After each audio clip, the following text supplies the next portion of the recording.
ओम।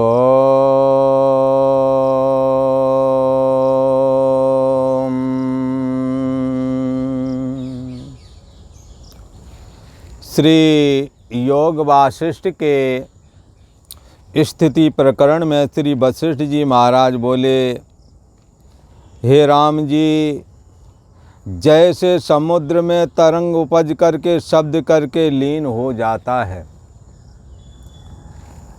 ऐसे ही जब देवताओं ने ब्रह्मा जी से कहा कि हे भगवान,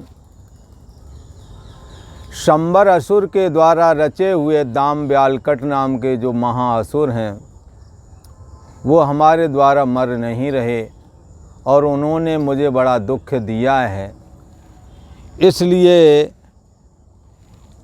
इनके वध का कोई उपाय बताएं। तब श्री ब्रह्मा जी ने कहा था कि हे देवताओं, शंबर असुर ने अपनी माया के द्वारा ये दाम ब्याल कट नाम के जो 3 सेनापति बनाए हैं,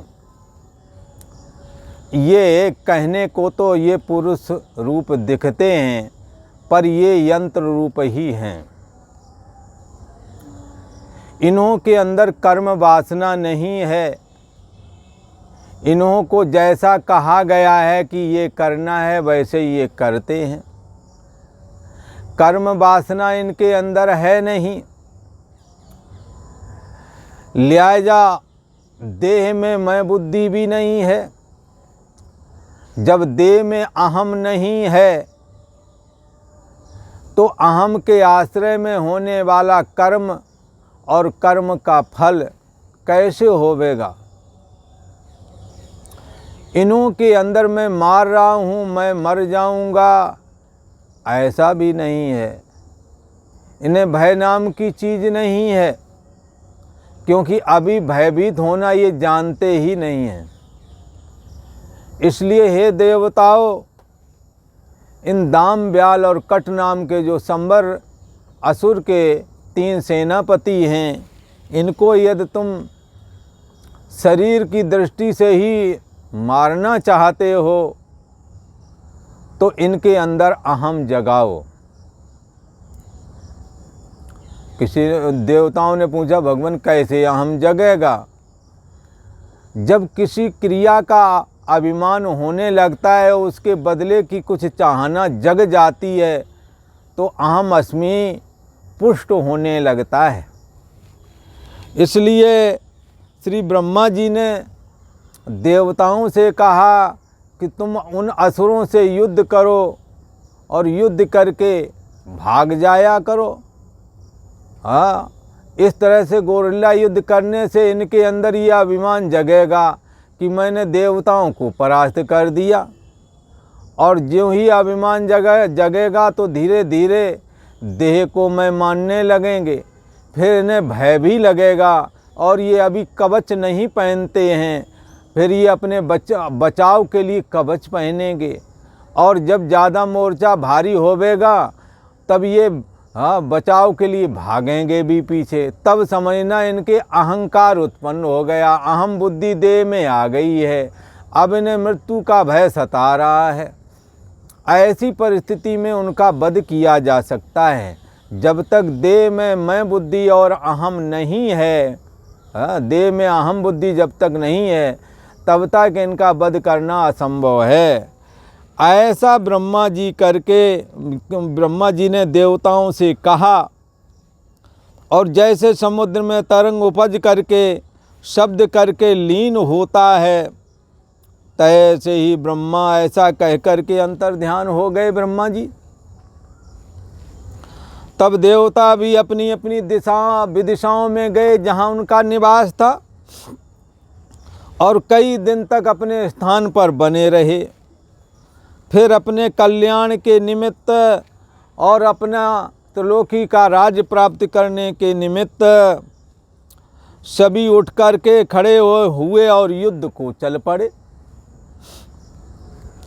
तब उन देवताओं ने प्रथम जाकर के जो शंबर असुर की बनाई हुई नगरी थी वहाँ जाकर के उन्होंने प्रथम शंख बजाए, जिससे प्रलय काल के मेघों के गर्जने के समान शब्द होने लगा और सब दिशाएं पूर्ण हो गईं। निदान पाताल छिद्र में बैठे जो राक्षस और दैत्य लोग थे, उन्होंने जाना कि देवताओं ने हमला आक्रमण कर दिया है। निदान पाताल छिद्र से शब्द सुनकर के दैत्य निकले और आकाश मार्ग से देवता निकल पड़े, आ गए और युद्ध होने लगा। बर्छी, बाण, मुगदर, मूसल, गदा, वज्र, चक्र, पहाड़, वृक्ष, सर्प, अग्नि आदि अस्त्र शस्त्र आपस में चलाने लगे। ये पुराने समय के अस्त्र शस्त्र हैं। चक्र, मूसल, त्रिशूल आदि शस्त्र ऐसे चले मानो इनका प्रवाह गंगा की तरह बह रहा हो। इतना चारों ओर से ये चक्र, त्रिशूल, गदा आदि ये लोग एक दूसरे पर फेंकने लगे मारने के निमित्त। देवताओं और दैत्यों के समूह नष्ट होते गए, अंग कटते गए, शीश भुजाएं कट गए, और जैसे समुद्र के उछलने से पृथ्वी जल से पूर्ण हो जाती है, तैसे ही वहाँ की पृथ्वी रक्त से पूर्ण हो गई। और आकाश आदि दिशा में अग्नि का तेज ऐसा बढ़ गया जैसे प्रलय काल में 12 सूर्य का तेज होता है। बड़े पहाड़ों की वर्षा होने लगी। पर्वतास्त्र चलाए तो पहाड़ों की वर्षा होने चले। पूर्व के दिव्यास्त्र हुआ करते ना पर्वतास्त्र, तो पर्वतों की बरसात कर देते थे। और रुद्र के प्रवाह बह निकले, अर्थात अधिक रक्तपात हुआ।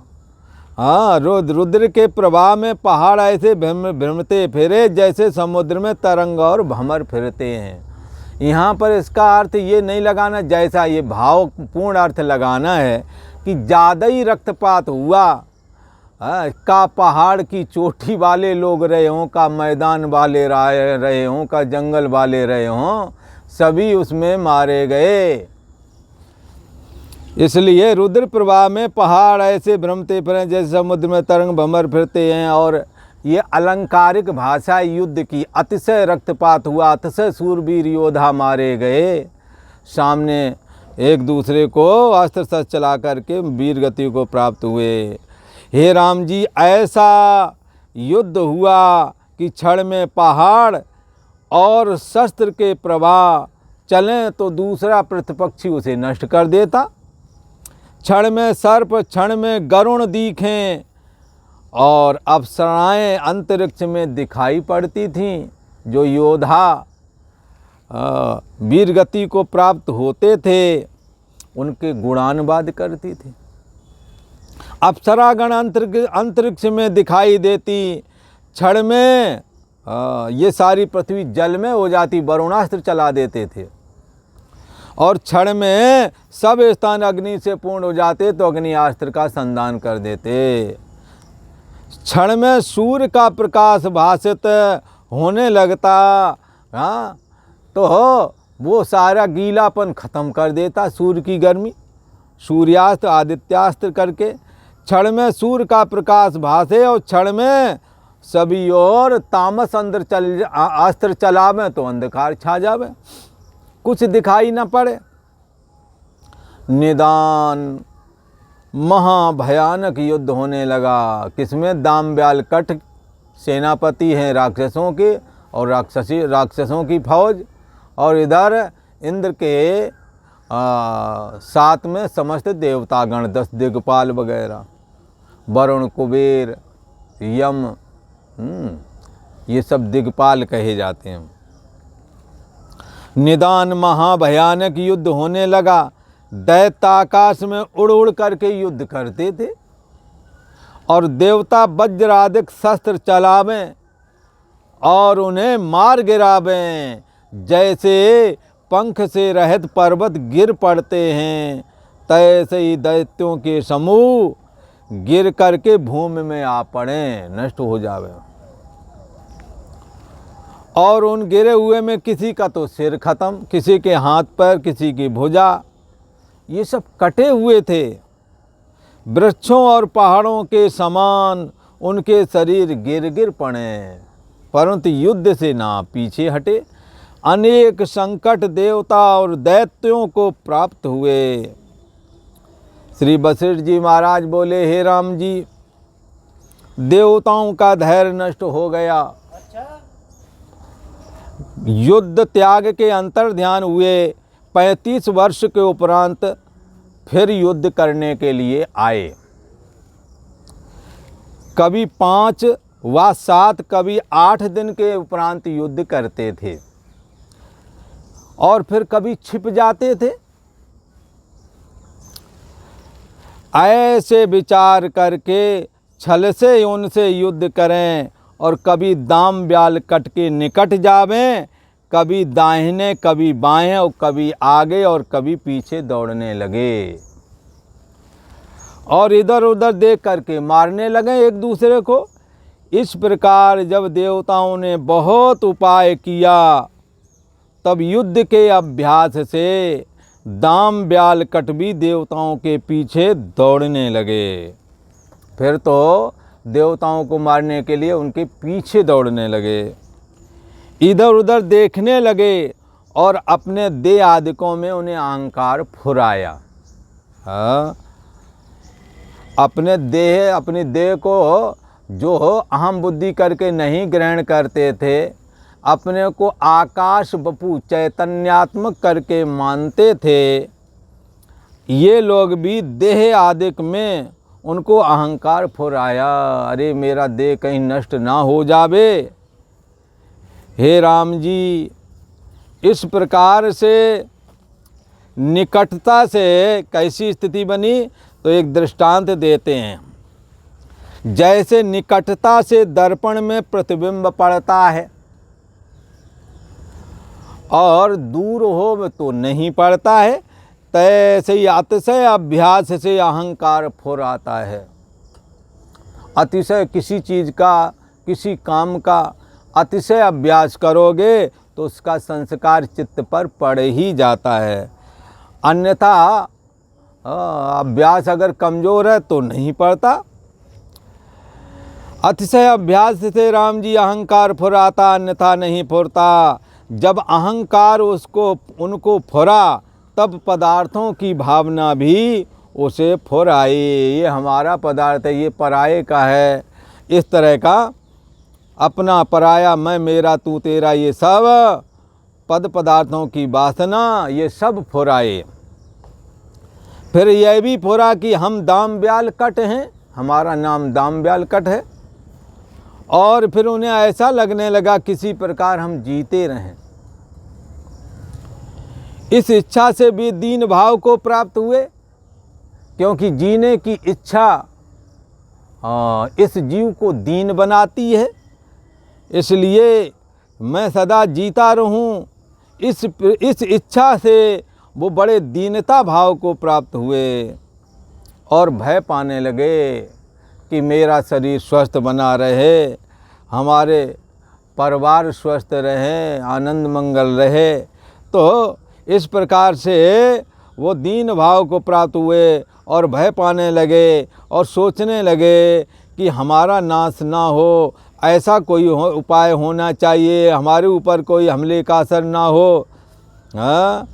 वो कामना के चलते कृपणा फलेत वह, गीता में कहा है, कामना के अधीन जो हो जाता है वो दुखी होता है। इनके साथ में भी वही हुआ।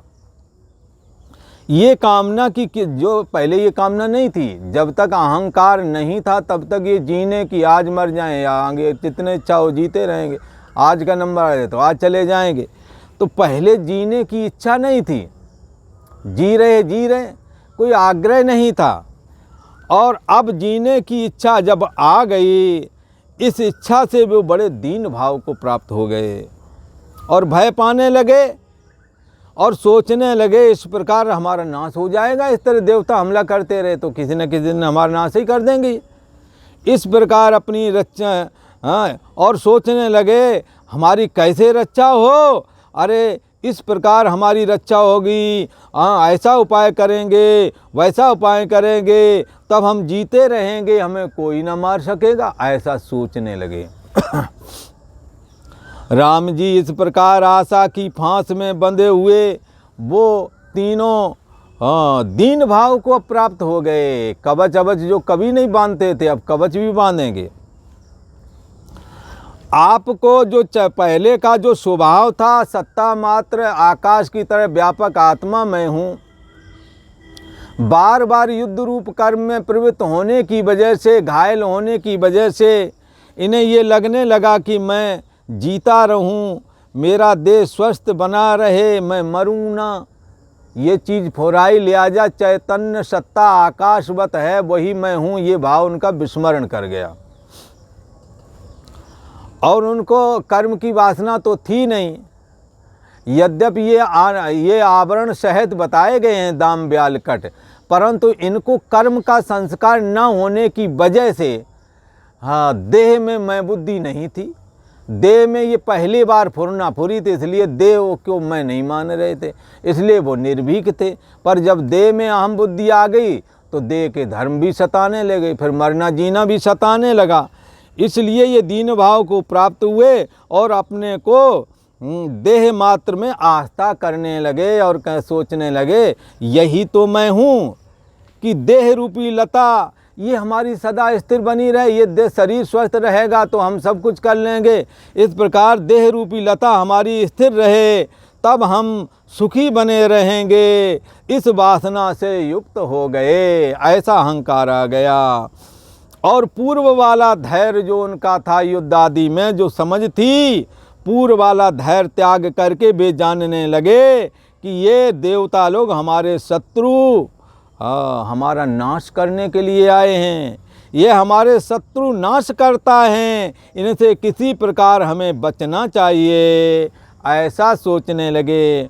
और इसलिए उन दाम ब्याल और कट का अब धैर्य नष्ट हो गया।